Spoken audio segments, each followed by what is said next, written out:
The phone buzzed angrily on my desk, vibrating against the wood like a trapped hornet. I glanced at the screen. Linda Avery. The name pulsed in bold letters. I almost pressed decline.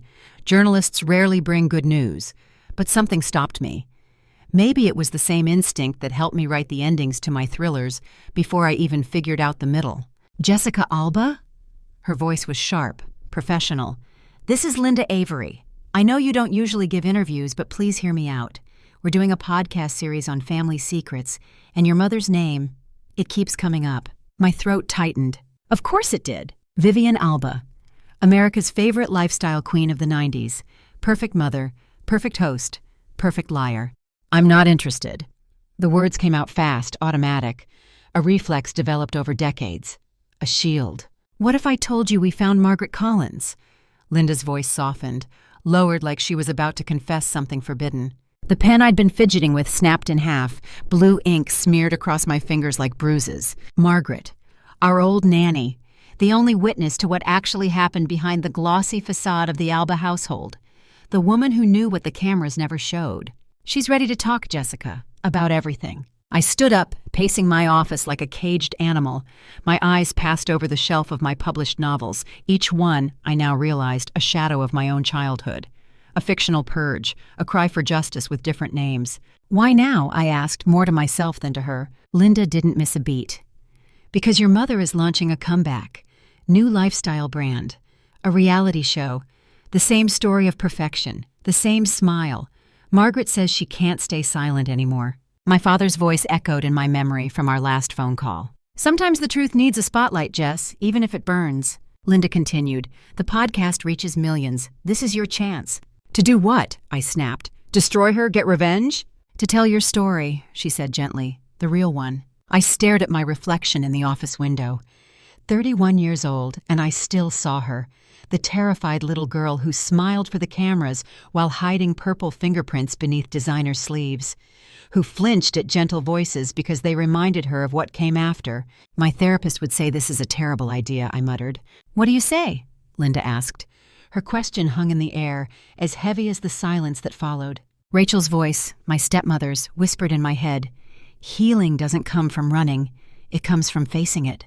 But this wasn't just facing it. This was inviting it to sit down across from me with a microphone. Send me the details, I heard myself say. I'll think about it. After I hung up, I dialed my father.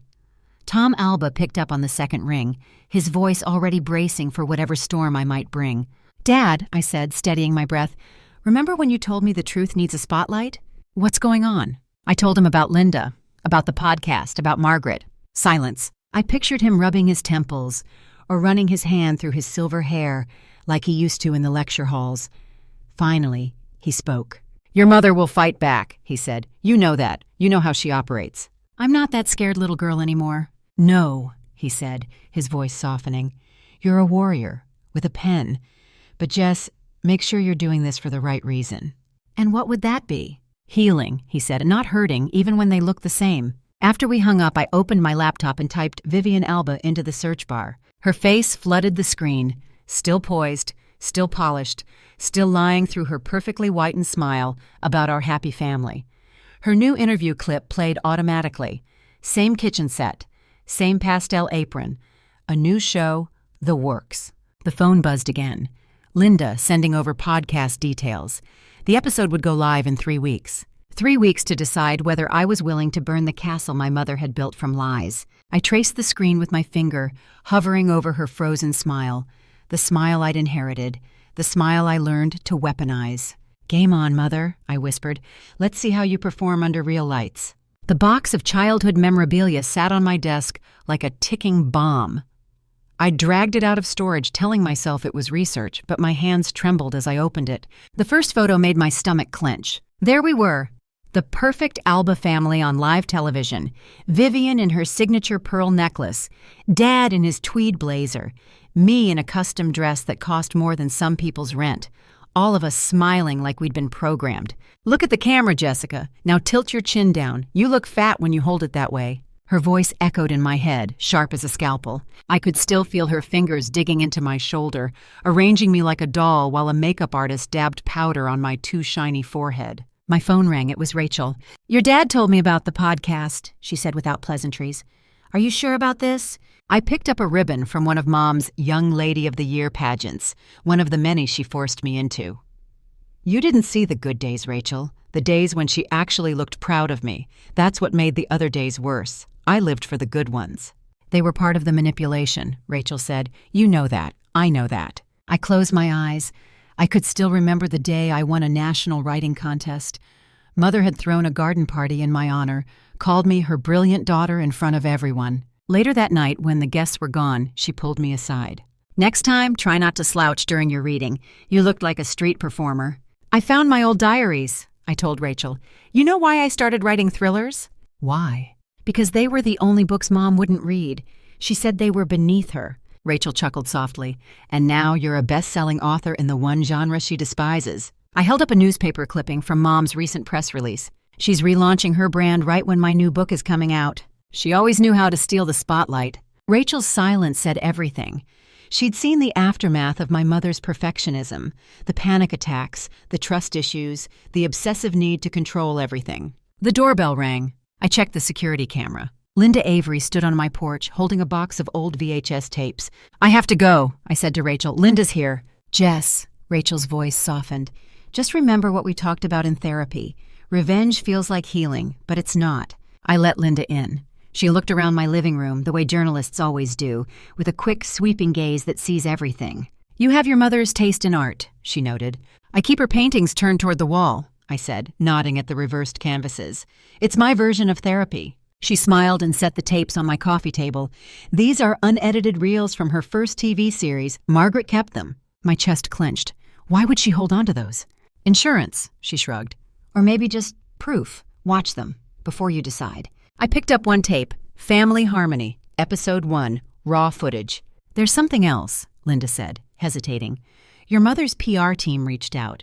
They're offering quite a bit of money to kill the story." I let out a bitter laugh. "Of course they are. What did Margaret say?" "She told me to ask you about the Christmas party, 1998. The room tilted.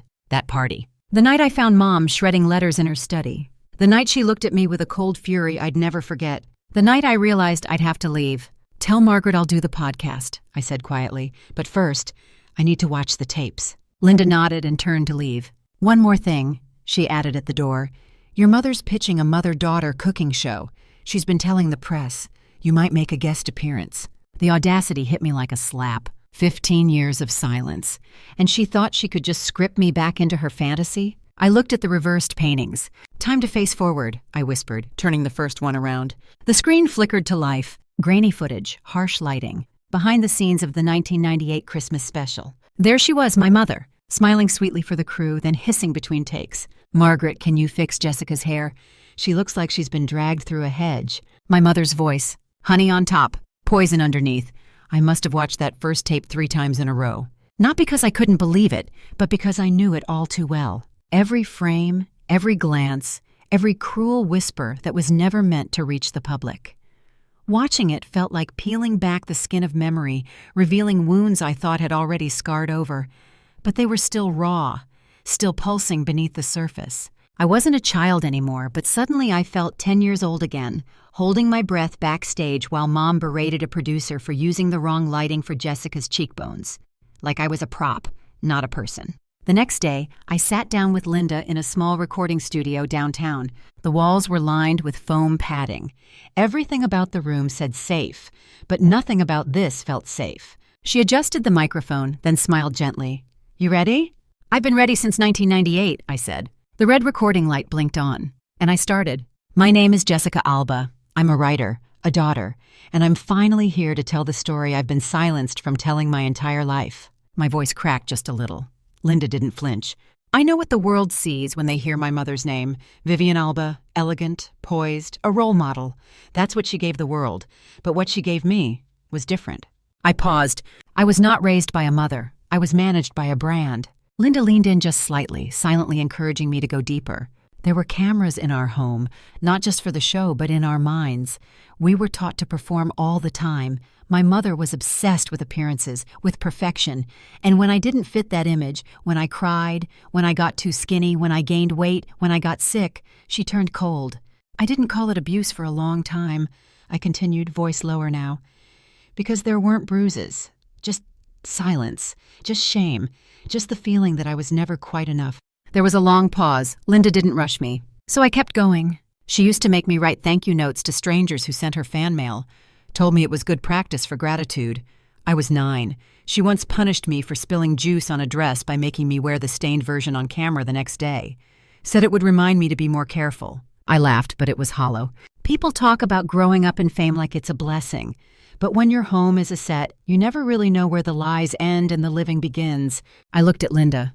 You ever see your mother smile and wonder who she's smiling for? She nodded slowly. Every episode of her show. Exactly. I wiped my hands on my jeans. They were sweating. But there were good moments, too. And that's what messed me up the most. She could be so loving when we were alone, when the cameras weren't rolling. She'd read to me, braid my hair, sing songs while we cooked, but it was always on her terms, conditional. If I upset her, even slightly, the switch flipped. I inhaled deeply. The night of the Christmas party, 1998, I saw her shredding letters in her study.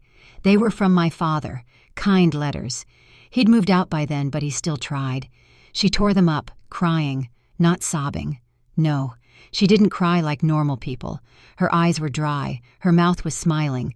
But the sound, it was like a laugh, only empty. Linda finally spoke. What did she say when she saw you? She didn't yell. She didn't chase me away. She just looked at me and said, "If you tell anyone, I'll say you lied."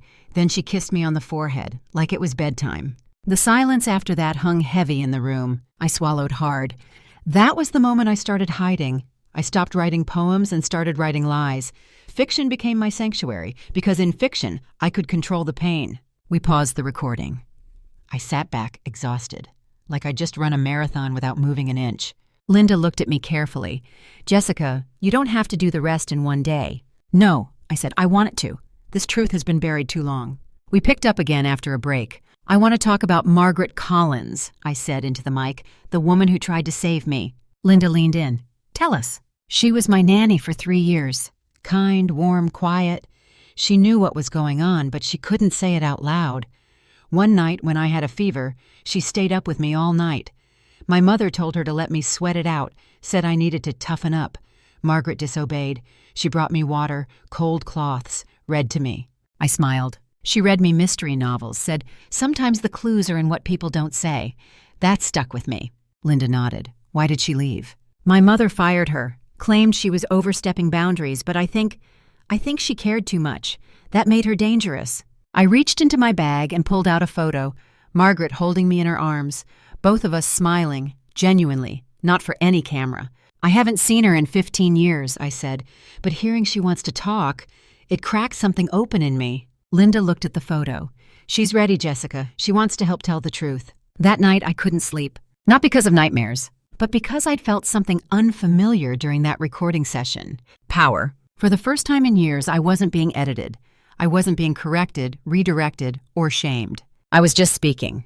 And people were listening. 2 days later, Linda arranged for me to meet Margaret. We met in a quiet garden cafe far from cameras and noise. She looked older, of course, her hair silvered, her hands more delicate. But the moment she saw me, she stood and pulled me into the kind of hug that erases years in a second. "My girl," she whispered. I couldn't speak, I just held on. We sat down, and she reached for my hand. "I kept everything," she said. "Letters you wrote, notes, photos, even your short stories. I knew one day you'd want to remember who you really were." I blinked back tears. "Thank you for not forgetting me." "I couldn't. You were the light in that house." I told her about the podcast, about the tapes, about the offer from my mother's PR team. She shook her head. "She'll do everything she can to silence this. You know that." "I know. But you're not a child anymore," she said gently. "You have your voice now, and it's strong." I took a deep breath. "Are you still willing to speak with us? On record?" Margaret looked me straight in the eye. I was silent for too long. It nearly ate me alive. It's time the world saw the real Vivian. The episode featuring Margaret aired 2 days after we recorded it. I listened to it alone, curled up on my living room sofa, fingers gripping a mug of tea that had long gone cold. Her voice hadn't changed. Soft, deliberate, filled with emotion she never dared to show when we lived under my mother's roof. Hearing her say my name in that tone, tender, careful, protective, was like a balm to a wound I'd forgotten I was still carrying. She was a sweet girl, Margaret said. Bright, quiet at times, but always observing. Her eyes took in everything, and when Vivian wasn't looking, she'd let herself be a child, but the moment the cameras came out, Jessica became someone else, someone smaller. I felt my throat close. Margaret went on to describe moments I had buried, the way my mother would whisper criticisms between takes, the way I'd flinch when makeup artists came too close, the time I fell down the stairs before a segment and cried, not because of the pain, but because I was afraid I'd ruin her show. I remember one Christmas shoot, Margaret said. Jessica was running a fever. I told Vivian she should rest. Vivian looked at me and said, "The lights are already set. We'll film around the sweat." That line hit me like a slap. I remembered that shoot. I remembered feeling dizzy, my legs wobbling as I tried to smile while holding a tray of cookies. I remembered Margaret slipping me a tissue between takes to dab at my forehead. I'd forgotten how cold I'd been, how hot, how scared. The podcast exploded. It shot to the top of the charts within hours. Social media lit up with hashtags like #Justice for Jessica and #BehindTheSmile. Articles began to appear, some defending my mother, others questioning her image. But most were stunned into silence, because the tapes were undeniable. Linda had begun releasing clips alongside each podcast episode, raw footage, not just of me, but of crew members being berated, children being coached to cry on cue, moments that shattered the illusion of the Alba family hour. And then, my mother responded, she didn't do a press conference. That would be too direct. She posted a carefully edited video on her social media, soft lighting, garden backdrop, a teacup in hand. "I'm heartbroken," she said, with a gentle, tear-filled gaze. "To see my daughter manipulated into believing things that just aren't true. It's every mother's worst nightmare." I watched in stunned silence as she painted herself as the victim. She even pulled out an old childhood drawing of mine, holding it up like a badge of innocence. "She loved me," she said. "Look at this. I was her hero." My phone blew up within minutes. Friends, reporters, family, even my editor. But it was Rachel who called first. "Are you okay?" "I'm fine," I said, lying through my teeth. "She's using your childhood art as PR," Rachel whispered. "That's sick." "I should have expected it," I muttered. "She never apologizes, she just rewrites." I opened my laptop and watched the video again. This time I didn't feel rage. I felt resolve. She wasn't going to break me with sentimentality, not this time. I called Linda. "Let's record again," I said. "It's time I tell the rest." The final episode was raw. Not because I cried, but because I didn't. I used to think I had to protect her, I said into the microphone, that if I said anything, people would hate her. And maybe they would have. But the truth is, I wasn't trying to protect her. I was trying to protect the little hope I had left that maybe, one day, she'd love me the way she pretended to on camera. I paused. But that little hope died the day she called me unstable in a press statement. Linda let the silence breathe. And I'm okay with that. Because I've realized something. The version of me she wanted, the perfect daughter, the smiley sidekick, the accessory, she never really existed. What exists is me, Jessica, not perfect, not quiet, not playing a part. I sat back, exhaling slowly. It was done. I had said it all. We aired the episode that Friday. And then I waited. The response came fast, and this time it was bigger than I ever imagined. Survivors came forward, not just of famous families, but everyday people with carefully curated homes and perfectly staged lives.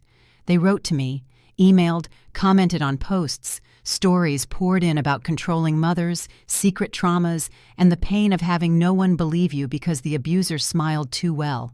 It was overwhelming and deeply healing. I began doing interviews, not for fame, but for clarity. I talked about the pressure to forgive, the confusion of loving someone who hurt you, the way trauma distorts reality like a funhouse mirror. I spoke at women's groups, at colleges, even on late-night TV. But the moment that truly shifted things came a month later. Margaret and I were invited to a panel about media accountability. As we sat on stage facing a packed auditorium, the moderator turned to me and asked, "Jessica, what do you hope comes out of this?" I didn't hesitate.